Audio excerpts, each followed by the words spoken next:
kind. Look. Heather, here we are at the McPike Mansion.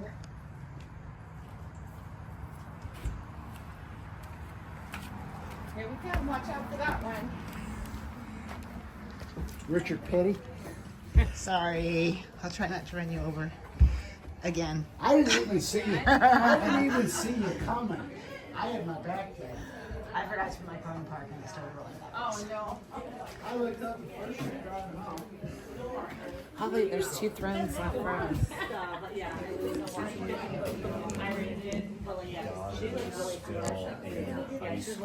Oh, hi. Sorry. Very odd, I have an actual driver here. I don't have to beg for a ride, but this is Luke's first time, like going to the cellar and all this stuff. So, got to break him in a little bit. But I'm very excited. You guys should be too, because it was only about a couple months ago. You couldn't walk through any of this. You could get in the room on the other side there, and other than that, the wine cellar. So this is big time. And they're going to let us wander around on the first floor. Do not go upstairs when you are allowed to wander around. Yeah, she doesn't. Yes. Yeah. You come down real fast. But anyway, we're going to do the introduction here, give you a little bit of stuff about the McPikes, and then we're going to go down to the wine cellar and do a little dark room session. This is Beth. Hi guys.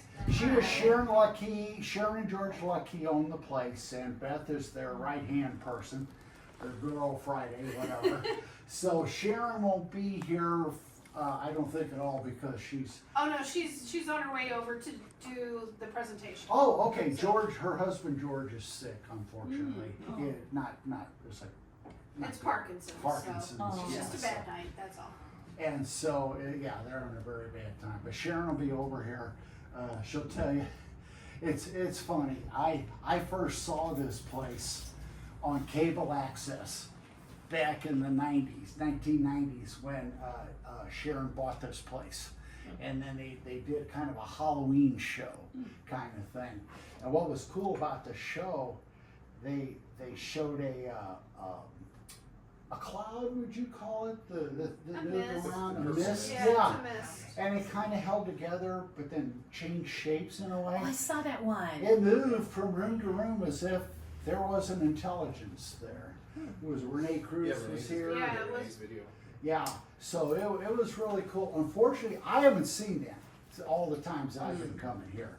I've seen a lot of other things, but I haven't seen that yet. I'm still We waiting. had some mist last weekend, but we were having a hard time deciding if it was weather related or mystical. So And before we get going, if you would, everybody say hello to Henry Guest McPike's mother, Miss Lydia. Miss Lydia is the matriarch of the family. She didn't live here in life, but she's been here afterwards. So Miss Lydia is the person we asked permission to come in, and we thank her for allowing us in and talk to Mr. McPike himself. But you always start with Mama. if you want to get it correct, if you want to get it straight. But Miss Lydia is the one usually right out on the front porch. I'll stop and I'll ask permission to come in. I don't just assume. But this place, if you saw stories about this place on Ghost Adventures with Douchebaggins, just forget it. Forget everything you saw. There are no demons here. There's something that greatly has my attention back in the woods, but as for the house itself, no demons. Okay.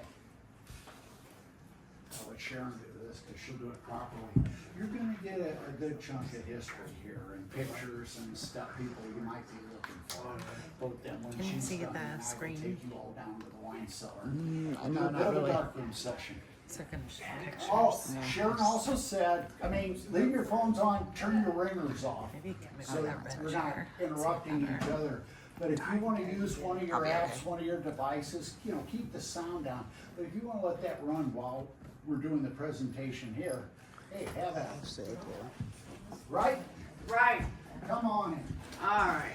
Ladies and gentlemen, Sharon Lucky is she, the owner of the place. Hi, everybody. I always joke about my claim to fame, right?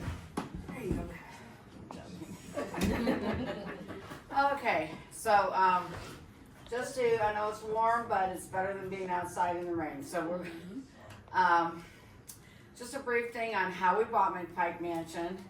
How many of you have been here before? Anybody? Wow. Okay, so some of you have heard the same thing for a while. But anyway, Return. Sorry, you just said who's been here before, and it just came up return. it came up what? Return. Oh, okay, Interesting. awesome. Sorry. Anyway, we're kind of like really happy to have at least this part open, and you could at least walk, you know, the loop if you wanted to. So yeah, I feel like, you know, if while I'm giving the presentation, you know, use some stuff and let's see what we come up with. But at any rate, back many long years ago in 1994, there was an auction sign, and so our daughter Amanda was taking a summer school class, and we kept driving by the auction sign. And so the day of the auction, I called my husband. He taught out at SIUE, and I said, honey, come on home, I want to go to this auction. And he didn't know I had any intentions of ever bidding or anything like that. And in my mind, I went, well, our house is worth so much, I can bid so much. So anyway, we came to the auction. We were 5 minutes late, of course, you know, that's true to form. And so when they lowered the bid to $25,000, I started raising my hand. We won the bid at $42,000, and our daughter said, Mom, do you realize what you just did? We're going to eat bread and water for the next 10 years, and I won't get to go to college. And so the good news is she's done with college, and we only eat bread and water on Wednesdays now. So that's kind of how we bought it. And of course, I was like pretty pie in the sky. In 1998, we had an architectural assessment done. And at that point, it was like $1.8 million to restore the building. That was in 1998. But of course, I was still fairly young. And so I said, well, that's of course if we knew none of the work ourselves, right? So of course, you know, figured we were pretty handy. But anyway, it's been kind of a, I don't know what to say. I think in a way a privilege to own it, you know, and an honor. And I feel like that at this point the building is saved, you know, so hopefully I live long enough to, you know, see it more than this, I guess. I don't know what to say, but anyway. So anyway, yes, McPike Mansion is a part of the past and working towards the future. And this is McPike Mansion in its glory. It was sat on 15 to 23 acres. It was called Mount Lookout Park. It is actually registered in the Historic Register, National Register for Historic Places as Mount Lookout. So Henry was very much of a horticulturist, and he had rare trees and shrubs and grapes. He developed and patented the McPike grape. He had a beautiful rose garden, and so lots, like even on this part of the lawn, there's like 10 different kinds of trees, you know. But anyway, so this is McPike Mansion, and again, in its heyday, and it was a country estate. It was not in city limits at the time. So it was also built by Lucas Pfeifenberger and his sons. And this is Henry Guest McPike. And he came here in Alton to Alton in 1847 with his parents, John Mountain and Lydia Guest McPike. And right around the early 1850s, he became recorder of deeds in Madison County. So he knew what was being bought and sold, okay? So he eventually went into the real estate business, first with Mr. Shoto and then later with Mr. Newman. So that is how he made his money. He was on the committee to bring the Lincoln-Douglas debate here in 1858. He actually sat on the platform with Abraham Lincoln as a Republican representative. The story kind of goes that he and Mr. Trumbull were up in the telegraph office in Springfield when Mr. Lincoln found out that he had become president. And so they all, of course, ran down the stairs, were hooping and howling and carrying on. And Abraham Lincoln slowly descended the stairs and said, I guess I'll go tell Mother, meaning Mary Todd, of course.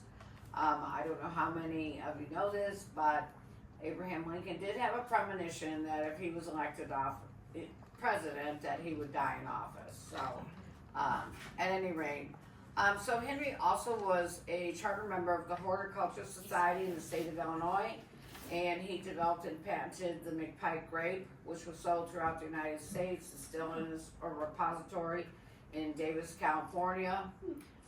So you can see that he really had his hands in lots of different pies. He was mayor of Alton for 2 terms from 1887 to 91.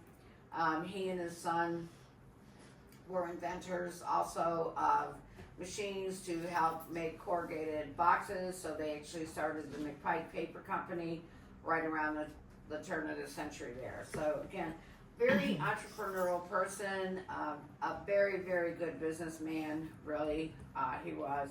And he was very, very well respected in the community, did a lot for the community. So, so this is his first wife, love of his life, Mary Amanda Melanie Burns. But we do believe this is a picture of her in mourning. They had 5 children together, 2 of which died at a young age. And back then, you had to wear black for a year, but you could wear white on your collar and your cuffs if it was a child. So I'm going to assume, and I don't know, what kind of things they had with hair, or, I don't know, they had all kinds of different, I want to almost say rules, but you get the idea. But anyway, so Henry and Mary are 2 of the spirits of the house. And Mary is a very good spirit. She's a very gentle spirit.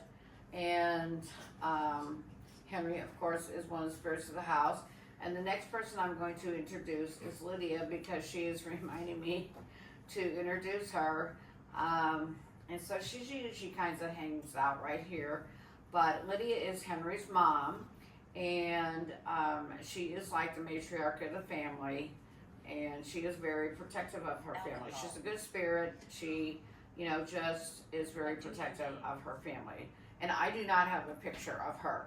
So, again, I mentioned about Abraham Lincoln. These are some copies of telegrams that he sent to Abraham Lincoln telling how the different precincts were going in Alton, Illinois. So, their firstborn son was James McPike, and he married Jenny Wilkinson from 76 Missouri, or Perry County. She had come up here to go to high school. Please stop. So we do believe that they both are spirits of the house. We kind of call Jenny our trickster. She is not a bad spirit, but she might, touch your ear or pull your hair or poking the back, something like that. But she's a very good spirit. And James is a spirit. He tends to be more of a pacer, type of thing. I mean, he's a good spirit. I can tell you that one time we were down in the cellar, and I thought, honestly, that somebody had gotten up, a real person had gotten up and just kind of walked out the door, or was, headed out the door. But obviously, this person, obviously went through the wall or whatever. But anyway, but it was very vivid as far as it really looked like a real person to me. In fact, I stopped and said, did anybody just get up? So, and then this is Gertrude and Bertie. They're 2 daughters. And we do not believe Bertie is the spirit of the house. I just know that she was kind of a character from what relatives have told me. And we do believe that Gertrude is one of the spirits of the house. And sometimes she has a certain color that she kind of comes in. So, but again, I'm not gonna say too much, and I don't think Beth will either, because that's what you're here for, is to do a little investigation and dark room session with Len and that type of thing. This is Jenny McPike Wilkinson, so they're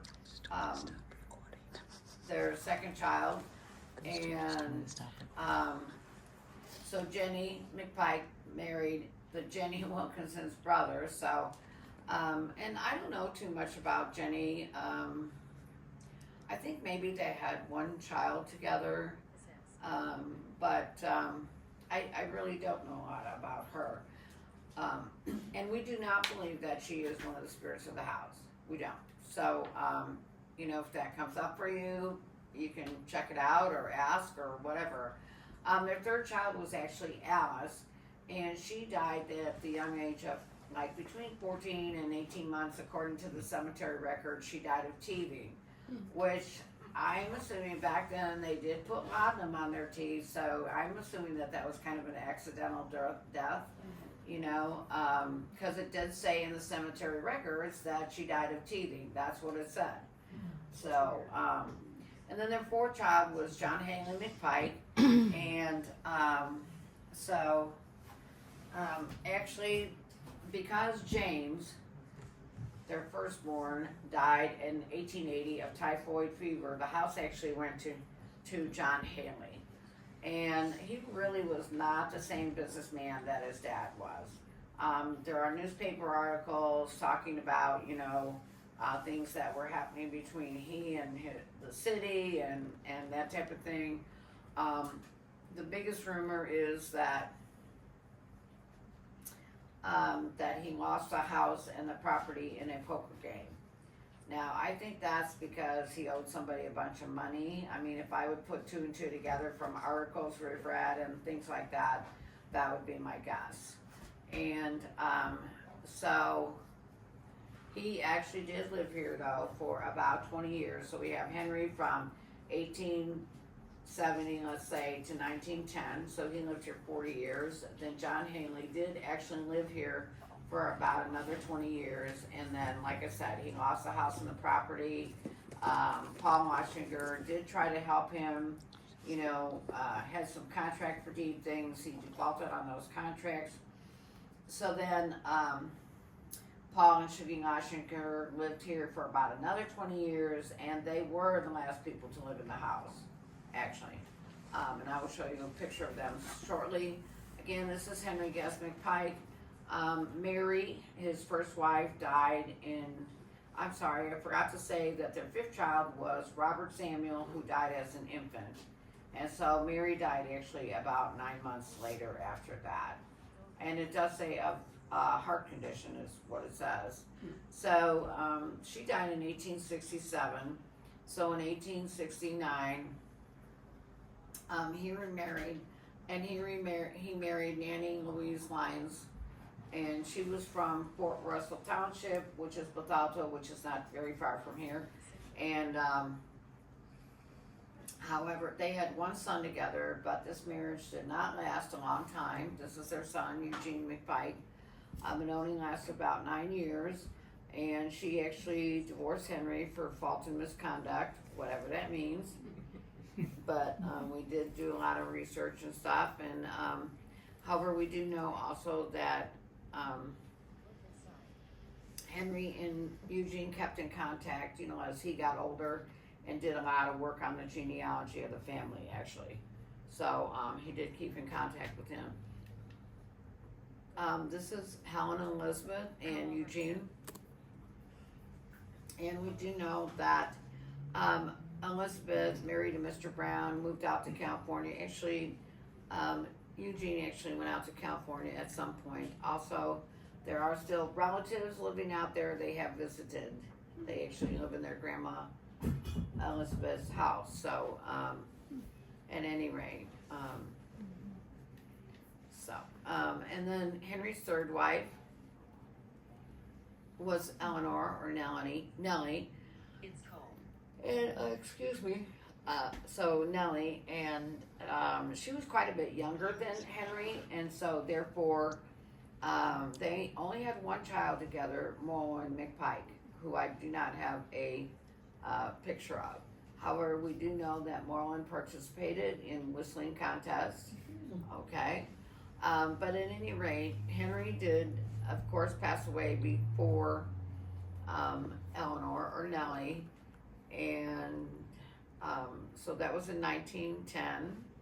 And he was 85 years old at that particular time.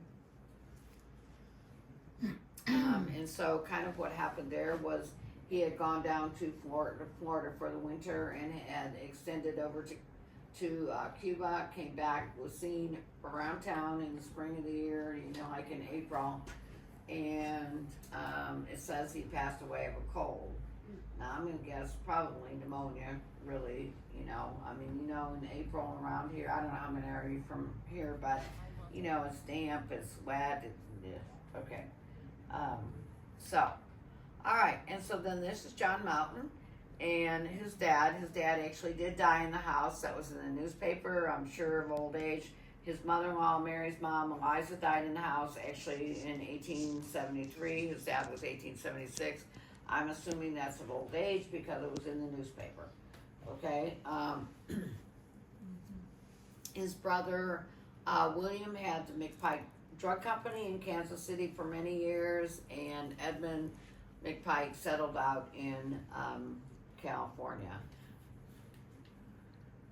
So this is Henry in his older age, but there's a history book that says we cannot say enough good things about Henry Guest McPike, and he was very well respected in the community. He did a lot for the community, and again, he was a very good businessman. This is Paul Moschinger, and he and Shuggy were the last two people to live in the mansion. This is the man I do believe that I saw in the window like about 7 weeks after we bought the house, came up here, got a big chill, and looked up and thought, am I really seeing this? And walked over to the bird feeder and looked up again and saw a man with a stripe and a tie and a shirt and a stripe. My grandma said striped shirt and a tie on. Now what you have to know about me is that I'm really, really, really a big chicken. I am. I don't watch Ghost Adventures. I don't watch none of it. I don't.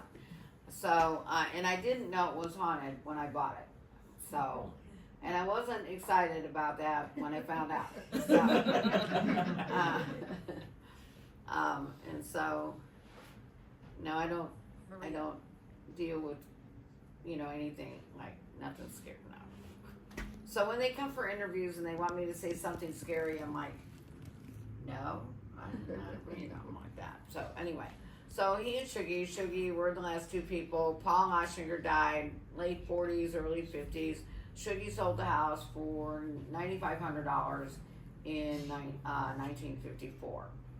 Okay, and I can assure you that it was in better shape then than it is now. But at any rate, this is a wedding reception that was in the house when they lived here. They also had the upstairs divided up into 3 apartments, like 2 rooms, 2 rooms, and 2 rooms. I do know someone who lived here as a child, and a friend that lived here as a child in the back apartment. She said they used to get in trouble for running up and down the stairs, which they didn't do. We do have a couple of children's spirits. We think their names are Adam, Abigail, and we think Zach, so that's what we think. But at any rate, it's been empty a very long time. It was sold to Paul Davis, the grocery store man. The story is that he wanted to tear it down, really, and put a grocery store on the property, and the city wouldn't let him do that. So, and that where he's standing is the room over there, actually. And we do know that all the black marble fireplaces were ripped out before we owned it.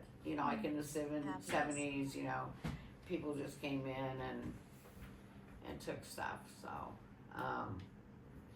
and that is one of the black marble fireplaces. They did use coal back then, actually, to heat. So there's 10 fireplaces, and I'm assuming they used, when you see this one picture, that they used stoves on the third floor. So this is Paul Davis, and he had, like I said, a grocery store for many, many years. This is the vaulted wine cellar, which we will go in shortly. And Shuggy, I do know that Henry made his own wine. I think there's a few bottles around town, you know, like empty, but bought the same McPike or whatever. And Shuggy did a lot of canning, so, you know, there was a lot of stuff. One of the things when we first bought the house, there were all these lard cans around, you know, from all her canning and everything. Never occurred to me to take that out of the house. So I'm going to tell you that some antique dealer literally admitted to me that he came in and took them all and sold them. So I have one. I do have one. So, but anyway, it was pretty easy to get in the house for a very, very long time. You know, so at this point we do think it's fairly secure. This is, there's a little African American boy back in this picture here, and most of these pictures other people have taken, so we think his name is Zach, okay, and we don't, you know, I'm going to assume he was probably a child of one of those domestic people in the house. This is a picture that actually Rick Dixon took in 1995. And we believe that that is Henry Guest McPike. Some people have thought that it was Paul Oshiger, but I do think it's Henry. Here, he just made the picture look a different color, sepia tone.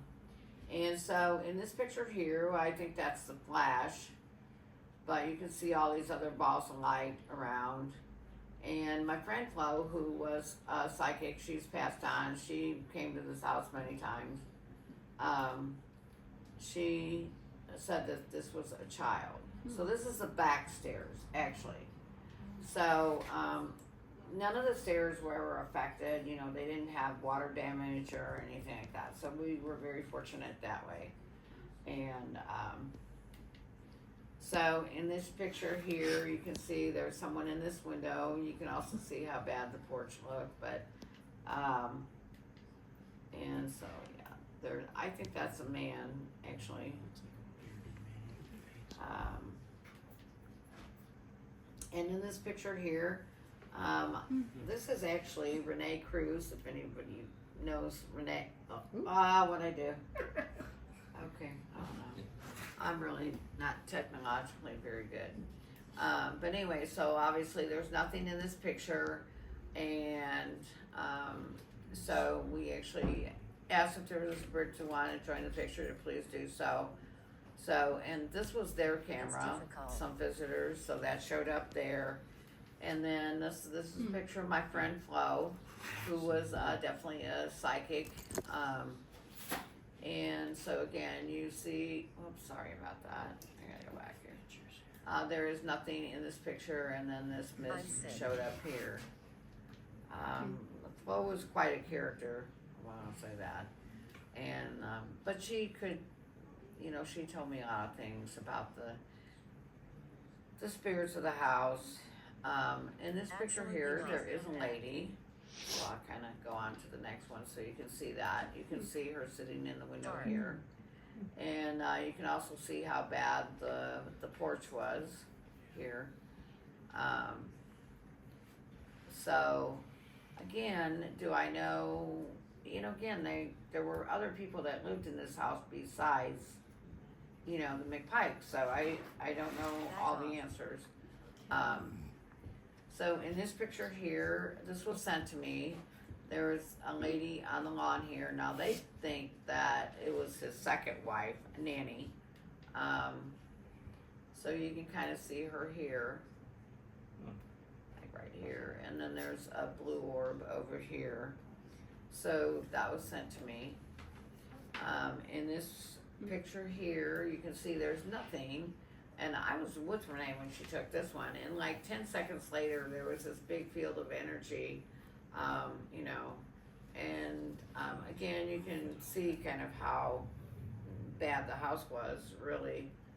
Like I said, I look at some of these pictures and I go, I must have been insane. honestly. But anyway, so here's a ball of light here, and a ball of light here, and a ball of light here. You can see, I mean, I call the front porch our little $25,000 extravaganza, you know. But, okay. You gotta laugh or you cry, let me tell you. So here's that, and here's this, and let's see what else we got here. So again, this picture was sent to me. So I think that this is Henry Guest McPike, and you can kind of see his bow tie here, and he's got a white shirt and probably a vest. And if you remember the last picture of him, he did have a mustache. So that's who I do believe that is. And then in this picture, there's someone sitting here. And this picture is blown up, so I don't know, it's kind of hard to hear, but this is a lady. Again, she was in that second story window. A lot of people like that second story window. But at any rate, you know, like here, it's like she had a Gibson girl hairstyle, so here's her hair and her eyes and her nose, that type of thing. In this picture, this is back by the crypt. And unfortunately, there's like a piece back there like that. But after Ghost Adventures, we had it kind of in one piece, but we were afraid people would just come and take the pieces. This one is pretty, you know, hard to move. So we put them in the cellar. We will eventually put it back together someday. And Charles took this picture. It just looks like there's 3 people standing there. So in this picture here, and honestly I can't remember who took this, but there's a man here, and there's a young girl here. Her name is Julia, and we think she like came probably for the summer or something and was visiting. You know, we've checked the second census records on that. Again, you can see this gentleman here. And then she's got either curly hair or a bonnet, okay? And there is a story about her, which I will tell you as we go forward. But again, you can kind of see her. And so we think, again, because we've checked census records, we think she probably was here visiting, actually. So this is just water. This somebody took many years ago. Again, you can see how much was not done. And Beth, where is she? She's coming. I'm sorry. Lynn's entertaining her, so. I know. It's all Lynn's fault. Oh, my photo. Okay. So this is my husband took this picture with 35mm camera. We were over on this side. She talked a little bit about the crypt and everything that's over there. We were coming around from the crypt, and my husband at that moment decided he needed to take a picture of the backside of our friend Jim. I don't know why, but that he just felt compelled to take a picture at that time. And above Jim, but away from the mansion, you see that orb. You know, there's no light source over there. There was no glass in those windows at the time. There was nobody else taking a picture. My husband didn't use a flash. There was no reason for there to be any kind of light reflection at all. Well, at the same time we were coming from the crypt, our medium that night, Sandy, Little Lizard, she was saying, James, I get it, James. Well, James, Jim. Greetings. And we figured out later on that was actually his grandpa, and we figured that was his grandpa because his grandpa had hitched a ride and was actually down with us in the cellar. So. Alrighty. Okay, and then so this is Melissa and Billy, and this is Billy, a mentally challenged adult. This is Betty, his mom, and this is her daughter and grandchildren. So they came to visit, and you can see this orb here. But there is kind of a story about this. Betty and Billy only went on the first floor because they didn't want to. At that time, we could go through the whole house, but anyway, they didn't want to go up on the stairs or anything. We went down the cellar and we heard footsteps, but we thought, well, they're probably just walking around, so we didn't think too much about that. But when we came upstairs, Betty had lost her diamond sapphire ring. And now again, they were only on the first floor. So we said, well, George is a finder, you know, he'll find it. Well, he didn't find it, and so about a week or two later, maybe my friend Flo came, and we were gonna go down into the cellar, and so we went back through here to the back stairs, and we got back there, and she said, Sharon, there's a lady on the back stairs. And they are really Flo. I mean, I can't see them, but okay. So anyway, but I did look over on the stairs, and there was the ring glistening in the sunlight. And the lady told her that she returned the ring, but if Betty lost it again, she would not return it. So, and there is a little bit more to that story. Oh, and so the girl in the back, okay, you know, I showed you the picture of the girl in the back of the house. Okay, so like 4 years later, this other lady comes, and she's a psychic. I did not tell her that story. We go around the back of the house, and she says, there's a young girl in that window, and she kind of, you know, like, tells me what she's dressed like and that, and she says, and oh, by the way, she's looking for a ring. And she said it belonged to either her mother or someone who was a mother image for her. So it's interesting sometimes how, you know, you hear things different years, but it kind of like pulls it all together sometimes. So this is a camera. And this is our grandson, who is now about 6 feet tall and 16 years old. This is Ira. But you can see that there is an orb next to him. We do have 3 children's spirits. Again, I think I said that. Adam, Abigail, and Zach. And they do like children. Or sometimes they like grandmas, or sometimes they like teachers. But anyway, I'm kind of assuming that that is one of the children next to him. And then in this picture here, you can see that there is a spirit that is trying to materialize right in this doorway here. And this is our beautiful roof, because nobody gets to see the beautiful roof. But anyway, you can see that there are 3 flues, there's 5 chimneys, and there are 3 flues in each chimney.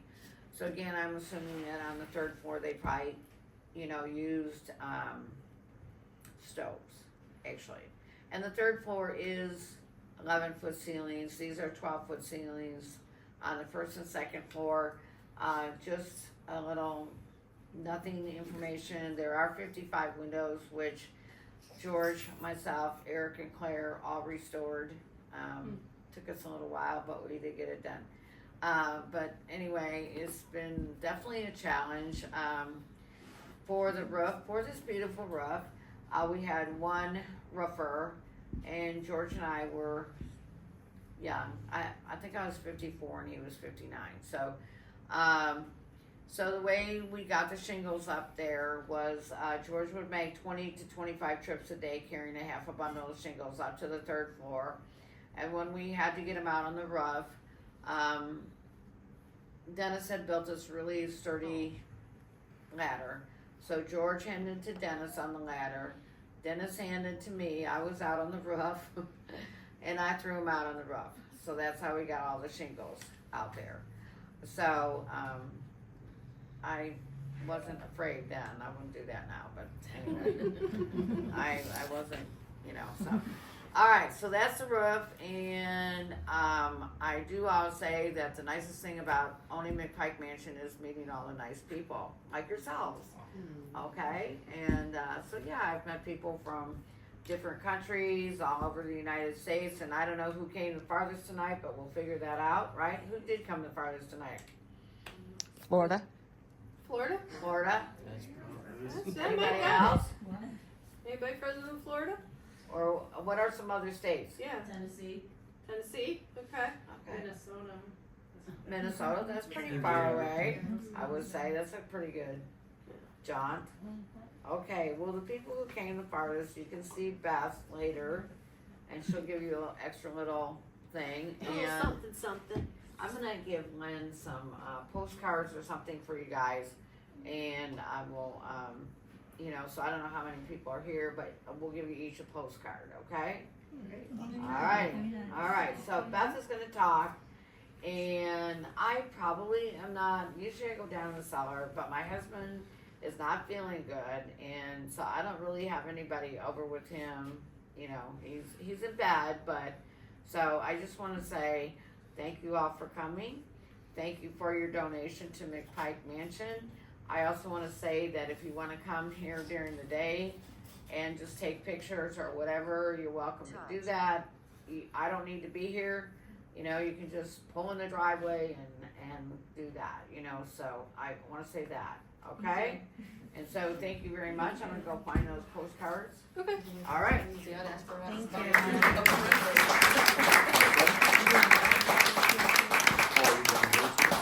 Okay, so my part is just to kind of set the scene for you when you guys get down to the cellar, for those of you that haven't been down there before. I know some of you guys were here last year. How many of you were here, or have been here before, I should say? A couple of you. Okay, all right. And Very then, long time ago. very long time ago, yes. And then is there anybody in here that's never used dowsing rods? Okay, all right. Okay, normally I bring out the dowsing rods and do a little presentation, but I figure, I mean, most of everybody that comes from Choice, they come with some of their own ghost hunting equipment. So I gotta hold back. I have those available. If some people want to use them, you can just let me know before you go down into the cellar, and I'll show you real quick how to use them. But when we get down there, I'm not going to go down there with you guys tonight either. I'm going to stay up here for anybody that is around or whatever. But when you go down to the cellar, one of the things that the guys will do is they're going to turn the lights out. Now, of course, that's you got to Scooby-Doo, have a Scooby-Doo scary basement, but it's because a lot of our spirits come in and a glow. Okay, and you're not going to be able to see that if all of the lights are on. So that's one of the reasons why we do that. There are no windows down there. Okay, there's a little bit, a touch of an ambient light that comes in the back rocked up window because there's a dusk to dawn light. So if anybody does get a little, off center or whatever when the lights are turned out, don't let these two guys trap you in there. But it does help to kind of look for that little bit of ambient light back there because, it's a tunnel. So it helps center people a little bit. It's a dirt floor, and unfortunately last year we got a little bit more dirt and sand that washed down into it with some heavy rain. One night, I almost got trapped down in there. So when you guys get down there, check your seats. Make sure that they're settled in first. So that way if you do get your chair moving, it's because of a spirit, not because you shifted your weight and it wasn't good. Okay. When they turn the lights out, we're going to ask you to stay in your seats because it's darker than the dark down there. But when Henry comes in to talk to you, he also comes in darker than the dark. Okay. So he doesn't do that to scare you. He does that because I always picture him in like a dark overcoat and a suit and the vest and the whole very, business-like attire. And so he always walks around going down in the cellar. So if you feel a dark shadow or see a dark shadow go past you, it's probably Henry, okay? He also has been having this habit lately. I'm going to pick on you for a second. And had this habit lately of just popping up in your face. So if you're like, oh my gosh, there's somebody in my face, you can say, hi, Henry, and he will either giggle or he'll move on, okay? And then I'm not going to give away too many of our little secrets down there, but be looking for some of the glows. We have a prankster. She likes to touch and do a few things. We have quite a few spirits.